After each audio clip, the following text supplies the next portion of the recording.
Hello বন্ধুরা, এটি হলো আমাদের গরিব রাধার বাড়ি। আর এখানে রাধা তার ছেলে গুড্ডুকে নিয়ে ঘুমিয়ে রয়েছে। আর এটি আমাদের রাধার জীবনের অনেক আগের একটি কাহিনী, যখন আমাদের রাধা অনেক বেশি গরিব ছিল। তাহলে চলো দেখিনি আজকের গল্পে কি হয়।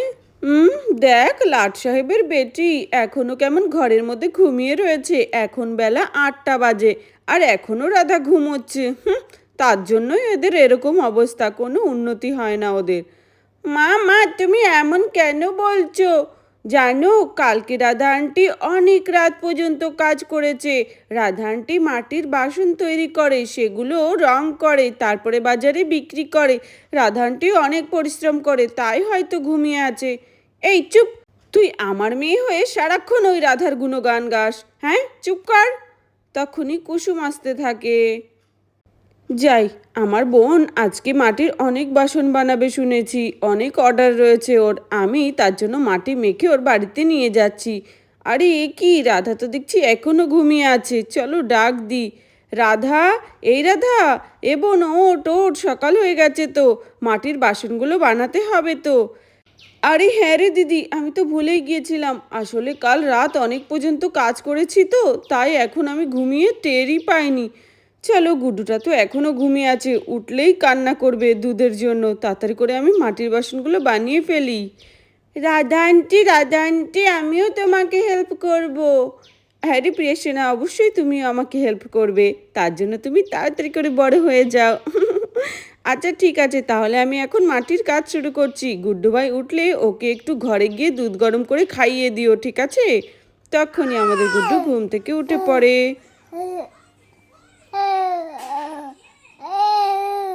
আলি গুড্ডু ভাই, তুই এত তাড়াতাড়ি উঠেও পড়লি? ঠিক আছে ঠিক আছে, রাধা আন্টি বললো ঘরে গিয়ে দুধ গরম করে বোতলে ভরে আনতে, তার আমি নিয়ে আসছি। আয় গুড্ডু ভাই, তুই এখানেই শুয়ে থাক, আমি তোর জন্য বোতলে ফিডারের দুধ নিয়ে আসছি। আরে বোকা গুড্ডু ভাই উল্টো হয়ে শুয়ে রয়েছে, এভাবেই সোজা হয়ে শুয়ে থাকো। এই তো, এখানে তো বাটিতে দুধ রয়েছে, এটাই তাহলে ফিডারে ভরে নিয়ে যাই। ওহো, গুড্ডু ভাই এত কান্না করছিস কেন? নে নে, আমি ফিডারে দুধ নিয়ে এসেছি, নে খেতে থাক। তারপর প্রিয়া গুড্ডুকে শান্ত করার জন্য বোতলে দুধ দেয়। চলো, দেখেছো গুড্ডু ভাই কত খিদে লেগেছে। চল দিদি, ওখানে প্রিয়াটা গুড্ডুটাকে সামলাচ্ছে, এই ফাঁকে আমি কিছু বাসন বানিয়ে নিই। রাধা বোন, আজকে তুই কি কি বাসন বানাবি? কি কি বাসনের অর্ডার রয়েছে তোর? দিদি, আজকে আমাকে কিছু অর্ডার দিয়েছে শিলনোড়া আর উনুন, আর তার সাথে কিছু মাটির বাসনও। আরে হ্যাঁ রে রাধা, তাহলে চল আমিও তোকে সাহায্য করি, ঝটপট করে বানিয়ে দিই। এটা কি বানাচ্ছিস বোন? এটা এটা তো শিলনোড়া। চলো, এই দেখো আমাদের শিলনোড়া এখন তৈরি। এখন জল দিয়ে ভালো করে ফিনিশিং দিতে হবে, দেখেছো? আরে বাহ রাধা বোন, সত্যি তোর কাজের জবাব নেই। তার জন্যই তোর কাছ থেকে এত লোকে মাটির বাসন নেয়। আরে হ্যাঁ রে দিদি, আমারও খুব ভালো লাগে যে গ্রামের সবাই আমার হাতের মাটির বাসন এত পছন্দ করে। হ্যাঁ রে রাধা বোন, নে নে, আমি এবার তোকে হেল্প করছি, শিল নোড়াটা আমি বানিয়ে দিই। আরে হ্যাঁ দিদি, আমি শিলটা বানিয়ে নিয়েছি, তুই এবার নোড়াটা বানিয়ে নে। হ্যাঁ, এই দেখো আমাদের নোড়াও রেডি হয়ে গেছে, দেখেছো? আরে হ্যাঁ রে রাধা, খুব ভালো হয়েছে। এটা কি বানাচ্ছিস বোন? দিদি রে, এটা একটা উনুন বানাচ্ছি। উনুন? তাই এভাবে কে উনুন বানায় রে? আরে তুই জানিস না, যে উনুনের অর্ডারটা আমাকে দিয়েছে সে আমাকে বলেছে একটু স্টাইলিশভাবে বানিয়ে দিতে, এরকম প্লেন উনুন নয়। ও তাই নাকি? তার মানে তুই ডিজাইনওয়ালা উনুন বানাবি? আরে হ্যাঁ রে দিদি, ডিজাইনওয়ালা উনুন। দেখ না তুই, এটাকে রং করলে যে দেখতে কত সুন্দর লাগবে, ধারণার বাইরে। আরে হ্যাঁ রে রাধা, আমি তো এমন উনুন কোনো জন্মেও দেখিনি। দিদি তুইও না কি বলছিস, দেখ আমি কি সুন্দর করে বানিয়ে নিলাম। কিন্তু রাধা, এটা তো কোনো মতেই উনুন বলে মনে হচ্ছে না। আরে তুই দেখ না, এখনো তো কাজই শেষ হয়নি। এই দেখ কি সুন্দর হয়েছে, দেখেছিস? আরে বাহ রাধা, এই উনুনটা তো নতুন স্টাইলের হয়েছে, একদম মনে হচ্ছে মিনি গ্যাসের ওভেন। আরে হ্যাঁ রে দিদি, উনি আমাকে এমন করেই বানাতে বলেছে। চলো, এবার কি বানাচ্ছিস বোন? দিদি কিছু সিম্পল মাটির বাসন বানাতেও বলেছে, তাই সেগুলোই বানাচ্ছি। হ্যাঁ, ভালোই হয়েছে। ভাবছি কি আমিও তোকে কিছু বানানোর অর্ডার দেবো। কী সব বানাচ্ছে, এগুলো কি আবার কেউ কিনবে নাকি? হুম, আমার তো এই সমস্ত মাটির বাসন দেখে একদমই পছন্দ হয় না। এগুলো তো সব গরিবরাই ব্যবহার করে। মা এমন বলো না, আজকাল জানো এই ক্লে পটগুলোর কত দাম, আর আন্টির কাছ থেকে সবাই কেনে। জানো, আন্টি বানাতে বানাতেই শেষ হয়ে যায় সব। কি, এগুলো আবার কেউ কেনে নাকি? আরে হ্যাঁ মা, তুমি চলো না, গিয়ে একবার দেখবে আন্টি কত সুন্দর বাসন বানায়। রাধা বোন, এটা কি বানাচ্ছিস? দিদি, এটা একটা সিম্পল বাটি বানাচ্ছি। আরে বাহ, সত্যি খুব সুন্দর হচ্ছে এই বাটিটাও। আচ্ছা, তোকে ওই মধুর মা যেন কি কি বানাতে দিয়েছিল? আরে দিদি, এগুলো তো সব মধুর মায়ের অর্ডারই।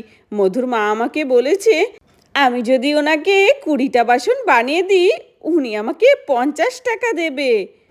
আরে রাধা, মাত্র 50 টাকায় 20টা বাসন তুই দিয়ে দিবি? আরে হ্যাঁ রে দিদি, কেউ তো কিনতেই চায় না, কম দামে দিচ্ছি বলে সবাই কিনছে, নইলে আমি মাটির বাসনগুলো কি করে বিক্রি করব বল? আর আমার তো তেমন খরচাও নেই, শুধু একটু খাটনি যা।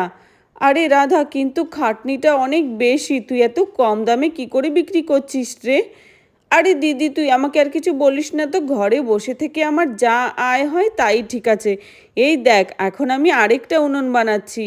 আরে হ্যাঁ রে রাধা, কিন্তু আমার মনে হচ্ছে তুই খুব কম প্রাইসে দিচ্ছিস। 20টা বাসন মাত্র 50 টাকায় কে দেয় বলতো?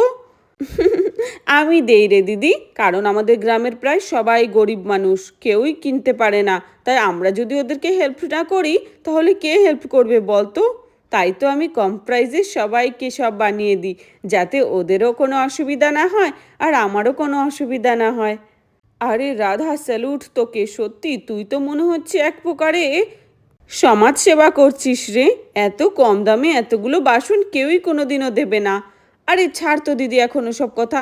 দেখ এখন আমি কি বানাচ্ছি। কি বানাচ্ছিস রে দিদি? আরে দিদি, কয়েকটা পান্ডা বানাচ্ছিস জানিস? আগের দিন আমি এই পান্ডাগুলো বানিয়ে বাজারে বিক্রি করতে গিয়ে সবার আগে এগুলো বিক্রি হয়ে গেছে। আর কত ডিমান্ড, বাচ্চারা খুব পছন্দ করে এই ছোট ছোট পান্ডাগুলো। কিন্তু রাধা, এটা তো পান্ডার চোখ মুখ কিছুই হয়নি। আরে দিদি, তুই খালি দেখ, আমি এখন শুধু পান্ডাটার শেপ দিচ্ছি, যখন কালার করা হবে না, তখন দেখবি কি সুন্দর লাগে দেখতে। ও তাই বুঝি? হ্যাঁ রে দিদি, এই দেখ, এখন খালি আমি একটা মাটির গোলা আর কান দুটো বসিয়ে দিলাম। তারপরে যখন কালার করব দেখবি কি সুন্দর হবে।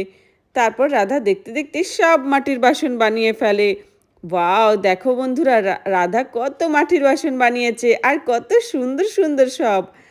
চল দিদি, আজকের মতো কাজ প্রায় শেষ হয়ে গিয়েছে, এবার ঘরে গিয়ে দুটো রান্না চাপাই। দেখি দেখি কি কি বানিয়েছে, আমার মেয়ে তো সারাক্ষণ এর গুণগান গায়। ওয়াও, কি সুন্দর সুন্দর মাটির বাসন। না সত্যি রাধা খুবই ট্যালেন্টেড, আমার মেয়ে তার জন্যই ওর গুণগান গাইছে। কিন্তু এই রাধাটাকে আমার একদম দেখতে ইচ্ছে করে না, কারণ ও আমার থেকে অনেক বেশি সুন্দরী, তার জন্য আমার অনেক বেশি জেলাস ফিল হয়। চলো চলো, মুখের ওপর ওর কোনো প্রশংসা করব না। এগুলো কি বানিয়েছো তুমি? এগুলো কি বিক্রি হয় নাকি? আমার তো মনে হয় তোমাদের এগুলো কেউই কিনবে না। আরে বিক্রি হওয়ার জন্য তো রাধা বানাই না, কারণ এগুলো আগে থেকেই বিক্রি হয়ে গিয়েছে। রাধা আগে অর্ডার নেয়, তারপরে এগুলো তৈরি করে। কি, সত্যি বলছে? তাহলে তো আমাকেও এমন একটা সাইড বিজনেস করা উচিত, বাড়িতে বসে বসে যা হয় আর কি। হ্যাঁ, আমি তো এগুলোকে অনলাইনে বেশি দামে বিক্রি করব। চলো, মাঠের থেকে আমি কাদামাটি নিয়ে এসেছি, এখন এগুলো দিয়ে আমিও মাটির বাসন তৈরি করব আর অনলাইনে চড়া দামে বিক্রি করব। তাহলে আমিও কয়েকদিনের মধ্যেই কোটিপতি হয়ে যাব। এই মনা, ওহ বাবা, কোমরটা গেল আমার মাটি তুলতে গিয়ে। ওহ ও, ওহ চলো এবার বানাই। ইস, কেমন করে যেন বানায়, ইউ পুরো কাদাতে আমি মেখে গেলাম। ধুর ছাই, হচ্ছেই তো না। এগুলো আমি কি করে বিক্রি করব? ধুর, মনটা চাইছে সব ফেলে দিই, আমার দ্বারা মনে হচ্ছে হবে না। কি সুন্দর বাসন বানিয়েছে রাধা, সত্যি ও অনেক গুণবতী আর রূপবতীও। মা মা, ক্যান আই হেল্প ইউ? আমার মা তো দেখছি রাধা আন্টিকে দেখে দেখে মাটির বাসন বানাচ্ছে। মাম্মাম, আমি তোমাকে হেল্প করতে পারি। না না বেবি, যাও তুমি ঘরে গিয়ে বসো, কাদামাটি ধরলে তোমার হাত নোংরা হয়ে যাবে, যাও। না মা, স্কুলে আমাকে শেখায় মাটি দিয়ে কি করে পুতুল করতে হয়, কি করে বাসন করতে হয়। চলো না, তোমাকে আমি রাধা আন্টির কাছে নিয়ে যাই, রাধা আন্টি শিখিয়ে দেবে সুন্দর করে। আরে রাধা দেখ, ওই বড়লোকের বেটি তোকে দেখে তোকে তোকে নকল করার চেষ্টা করছে। তোর মতো আবার মাটির বাসনও তৈরি করছে, দেখেছিস? আরে দিদি ছাড় গিয়ে না, উনি একা একা বানানোর চেষ্টা করছে। হয়তো ওনার খুব ভালো লেগেছে এই বাসনগুলো দেখে, তাই নিজেও বানানোর চেষ্টা করছে। আন্টি, তুমি কি বানাচ্ছ? এই প্রিয়া, দেখতে পাচ্ছিস না চোখে আমি মাটির বাসন তৈরি করছি? কিন্তু এগুলো তো কিছুই হচ্ছে না আন্টি। তোকে অত কিছু বলতে বলিনি, দেখিস আমার মাটির এই পাত্রগুলোই আমি কত দামে বিক্রি করি। তুমি আমাদের বাড়ি এসো, রাধা আন্টি শিখিয়ে দেবে। যাই যাই, আমি গিয়ে রাধার কাছ থেকে আমার মাটির বাসনগুলো নিয়ে আসি। রাধা কত কম দামে কত মাটির বাসন দেবে বলেছে আমাকে। আরে আন্টি আন্টি, দেখো আমার মাও মাটির বাসন তৈরি করে। আরে হ্যাঁ হ্যাঁ, আপনি কি কিনবেন? আসুন আসুন, আমার কাছে অনেক মাটির বাসন আছে। এই দেখুন, বাটি আছে, আর এখন আমি কড়াইও বানাচ্ছি। কোথায় দেখি? ছে ছে, কি বাজে মাটির বাসন, এগুলো কে নেয়? দেখো আমাদের রাধার কাজ, কত সুন্দর করে সব বানিয়েছে, দেখেছো? আরে ও মধুর মা, তুমি এসে গেছো? নাও নাও, তোমার উনুন, হাঁড়ি, কড়া, চামচ, শিলনোড়া সব কিছুই বানানো হয়ে গেছে। আরে হ্যাঁ রে রাধা, তুই কি সুন্দর করে বানিয়েছিস রে। এই একটু কালারও করে দে না রে। আবার কালার? ও ঠিক আছে, তার জন্য তোমাকে তাহলে অপেক্ষা করতে হবে। এগুলো আজকে সারাদিন শুকাবে, কালকে কালার করে দিয়ে দেব। মা, তোমার বাসন একটুও হচ্ছে না, কেউ কিনবে না তোমার থেকে। চুপ, ওদেরকে কেনার দরকার নেই। আমি দেখিস এগুলো অনলাইনে বিক্রি করব। উহ ও, আগে মনে হচ্ছে আমাকে এগুলো শিখতে হবে। ধুর ছাই, এই বিজনেসই করব না। আমার মাও না। আর এখানে চুটকি খুব হাসতে থাকে। সবার দ্বারা সব কিছু হয় না মা। তাহলে বন্ধুরা, ভিডিওটি এখানেই শেষ করছি। যদি ভালো লাগে প্লিজ একটি লাইক করো আর সাবস্ক্রাইব করে আমাদের পাশে থেকো। ধন্যবাদ সবাইকে।